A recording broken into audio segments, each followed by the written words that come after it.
It's great to be back. It's great to be back. But you may notice a little bit of sadness in my face. You see, I've had such a wonderful time being here. According to Pastor David, this is not a job, this is work. I have enjoyed myself.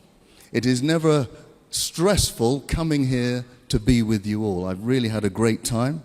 But sadly, this is my last formal presentation. So what I thought I would do is do a summary, a whistle-stop tour of everything we've spoken about during the last 2 weeks, if that's okay with you.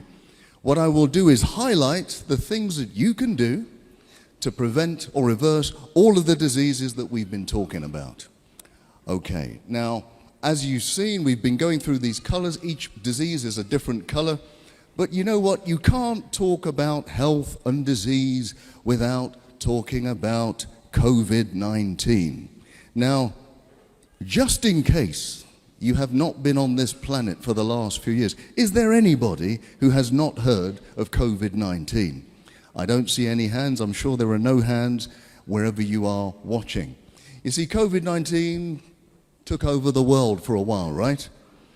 But you know, right at the beginning, when the pandemic started, especially in England, we were looking over the water to Italy, and we were realizing that certain things were happening. In fact, the National Institute of Health told us that over 99% of the people who died from COVID-19 early in the pandemic had at least one underlying disease.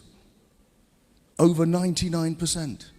If you didn't have an underlying disease, it was very rare or difficult for you to die from COVID-19. Now, what are these underlying diseases? Yes, indeed, they're the lifestyle diseases that we've been talking about for the last 2 weeks.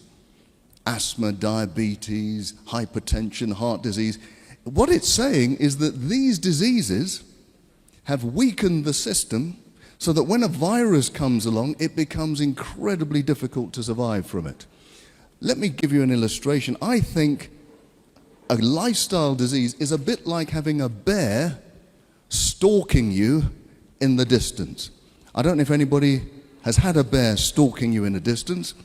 If it's far away, okay, you don't want it there, but it's not imminently behind me, so it's not going to kill me. And that's a bit like having a lifestyle disease. You can have diabetes, you don't want it, but you know what? I'll put up with going to the hospital.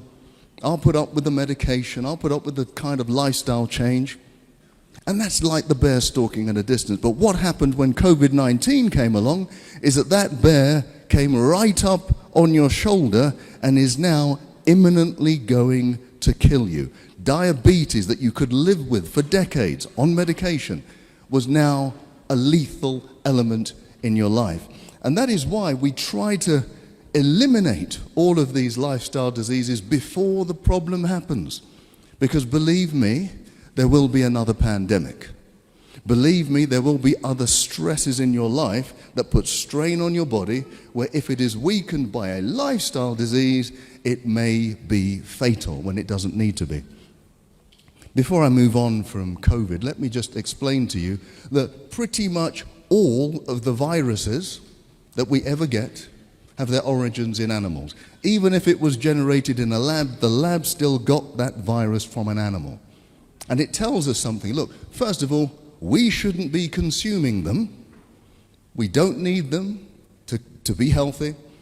And the next thing, we shouldn't be abusing them, because really, when they're clogged together, farmed together in these little cages and they've got no sunlight, it's really cruel for the animals as well. And it's not good for our health. Have a look at this. I think I should start with the heart. If we're going to talk about disease, because heart disease is still globally the biggest killer, why don't we start with heart? What things can we do to prevent or reverse heart disease? I'm sure you're all great students, you've all had it written down, but let me remind you, one of the most important things you can do to reverse heart disease is to have a healthy plant-based diet. I mentioned earlier that when I was doing cardiothoracic surgery up in Cambridge, heavy work, really heavy work. We had to do 3 of these bypasses every single day. Enormously tiring. But what we had to do is open up somebody's chest, stop their heart, link it up to a big contraption, and then try and close them all up again. It was a big, big deal. The person would be in pain for months. They'd need rehabilitation. And then, at least, if it was a successful operation, they'd be alive. But evidence has shown us from years ago that just by changing your diet into a healthy plant-based diet, no meat, no milk, no refined sugar, those arteries that were closing down can now open up. Now, for me, even today, I've been doing this for many, many years. It's still miraculous to me that you can reverse one of the biggest problems in the world in terms of health just by changing your diet. You can get rid of doctors like me, and you can just replace it with a healthy diet. That is amazing, and I commend it to all of you. Some of you may have heart disease today. You may have an appointment to see a doctor in a few weeks or months. I can guarantee you, if you go onto a healthy plant-based diet today, by the time you see the doctor, you may not even need an operation. I guarantee that's true. I've seen it with my own eyes. So that's heart disease. What about high blood pressure? If I was to ask you, do you know somebody with high blood pressure? Everybody would say yes. It's such a prevalent disease. Now, what few tips have I given you to reverse high blood pressure? Well, plant-based diet is absolutely good. You have to exercise. We've seen Teeny skipping along this very stage, demonstrating how we have to exercise. It's brilliant. Water. I think water is one of the simplest things you can do to lower your blood pressure. Remember the example I gave you. If you were swimming in a lake, that's fine. If you were swimming in a lake of honey, that will be incredibly difficult because it's so thick. And that's what happens to your blood. If you don't have enough water in it, it becomes incredibly thick. You then have to use a lot of energy to push that blood round the system. Therefore, your blood pressure has to rise.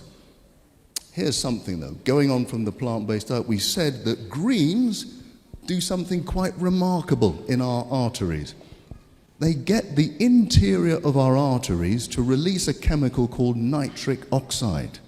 That nitric oxide opens up the arteries all over. I told you nitric oxide is the active ingredient of Viagra.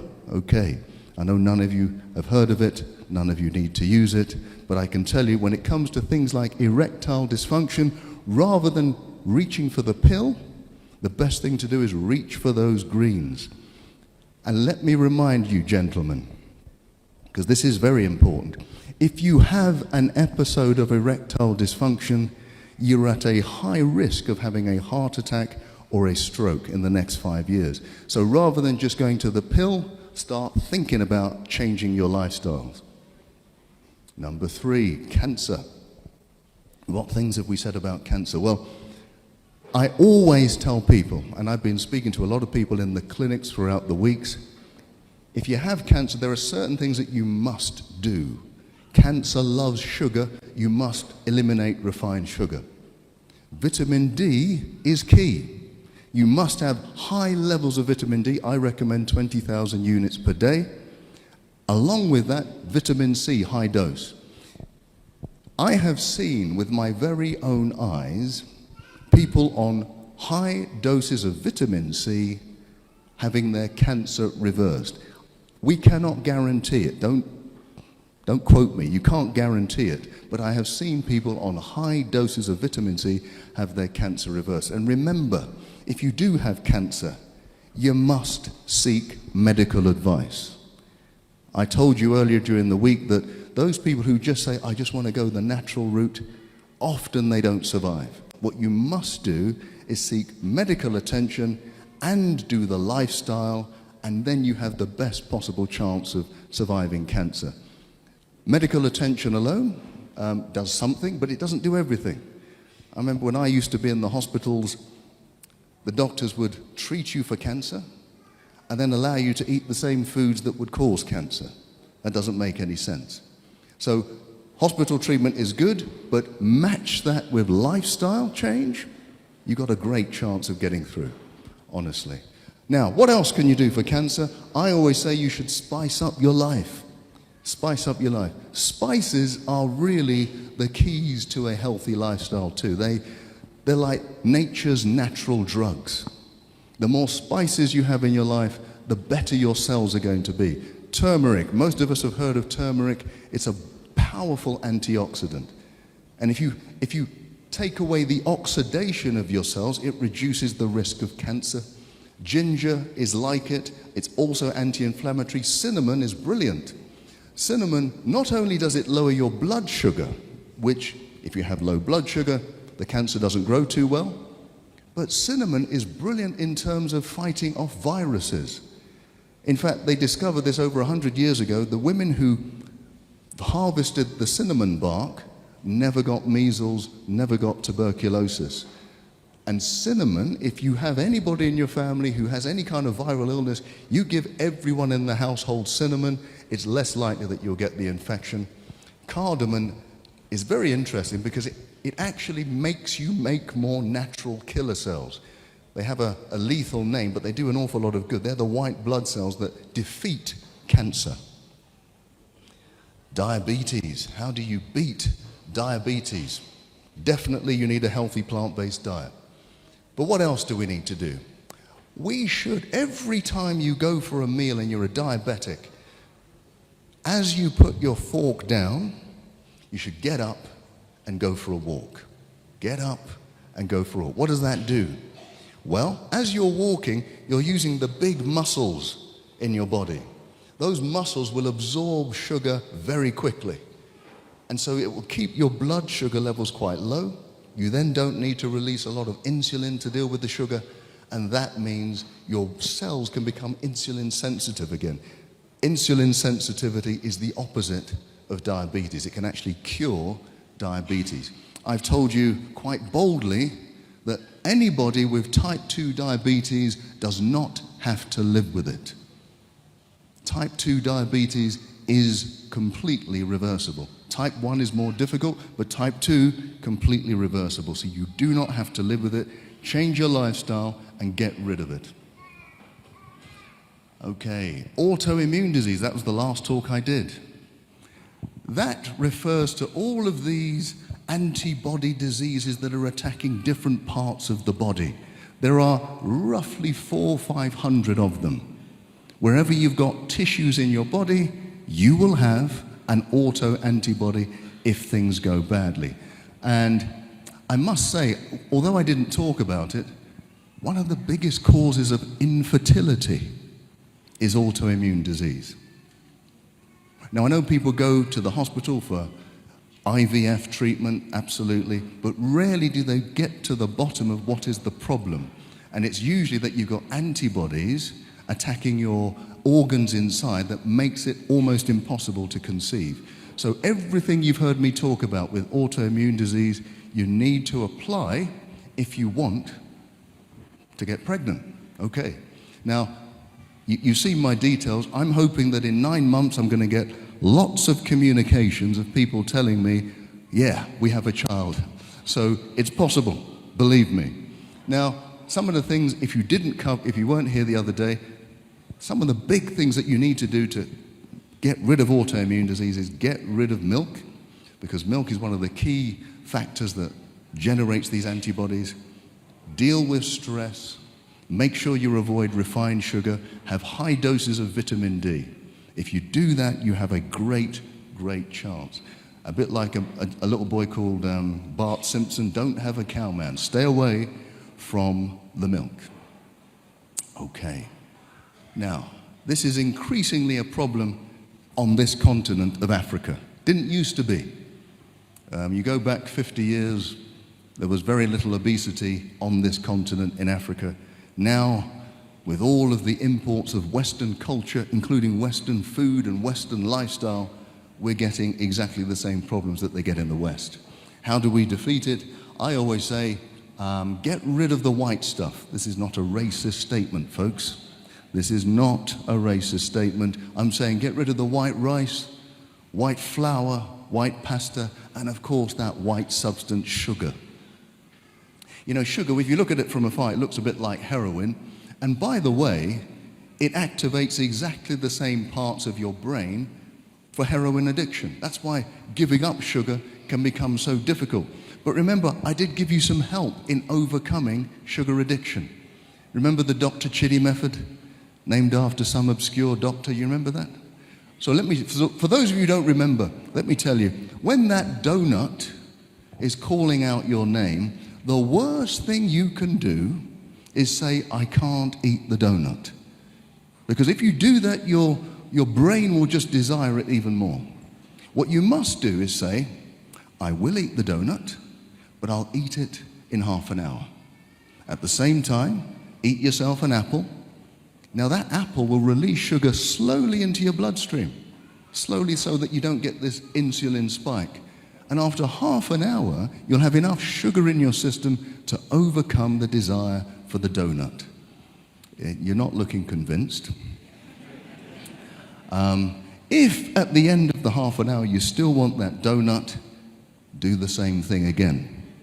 At the end of the day, you may have eaten 5 apples. That's okay. That's your 5 a day, right?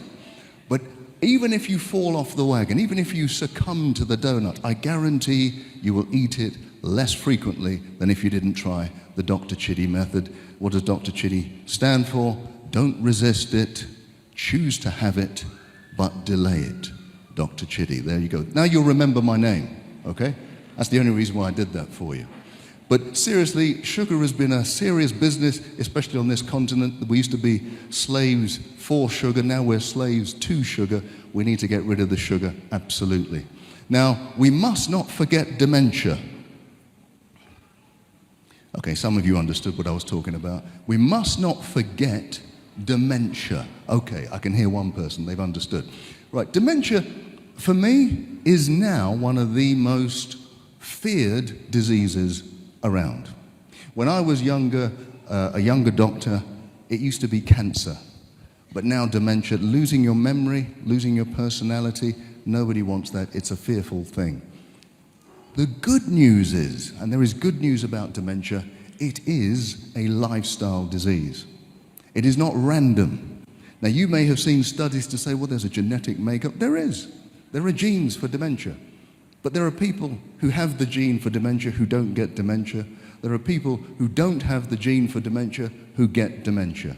The biggest factors are lifestyle factors. So for example, you will know that if you have high blood pressure, that's a risk for dementia. If you're obese, if you're diabetic, and the biggest risk is long periods of stress in your adult life. If you do not know how to manage stress in your adult life, that is the biggest risk factor for dementia. So we're going to need to know how to manage the stress. We're also going to have to change our lives and make sure we have the right diet. There's been lots of studies done. On this continent, actually, there's been a Nigerian study which showed that the more berries you have in your diet, the less likely you are to have Alzheimer's. It's even more significant than that. They have showed that if you have dementia, early signs of dementia, you go onto a healthy diet, have lots of berries, you can reverse up to 90% of the symptoms. Now maybe you've never heard that before. Because most people think, once I've got dementia, it's just a long road down to ruin. That's not true. If you are diagnosed and you change your lifestyle, you can reverse up to 90% of the symptoms of dementia.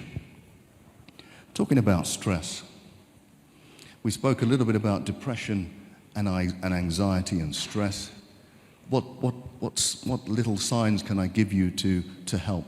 Well, remember what we said. There are triggers for depression. There are triggers for stress. And the big ones are debt, divorce, disease, and death. Now, we can't avoid some of them, but when they come to us, the best thing to do is to not hide away and keep it to yourself. The best thing to do is to get help quickly.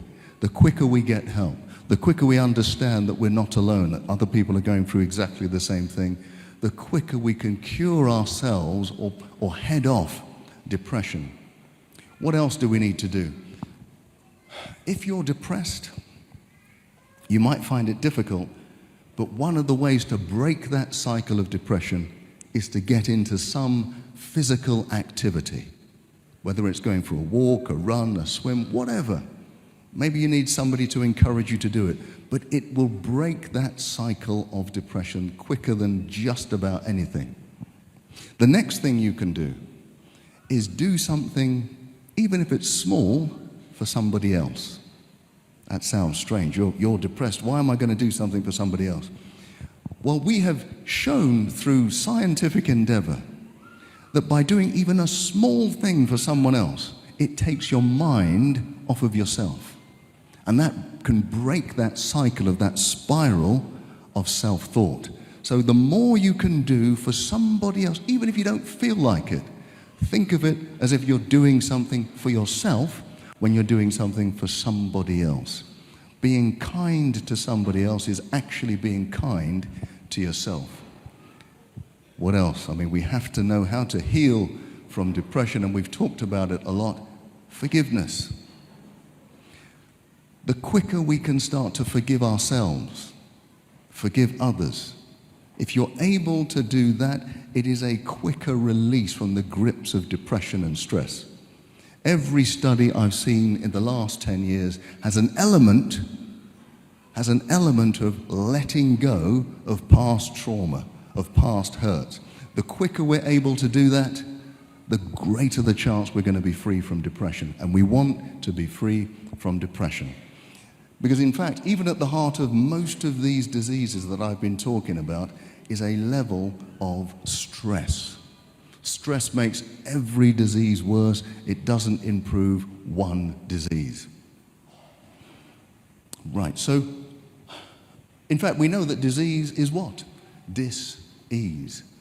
So if we want to get rid of disease, we're going to have to start to be at ease with ourselves. We can only do that if we learn to forgive, if we learn to let go, and if we learn to look forward and stop looking back.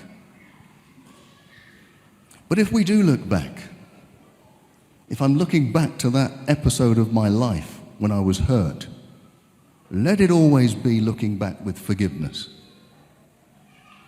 Let it never be looking back with hurt and bitterness and anger. Let it always be that I'm looking back with forgiveness.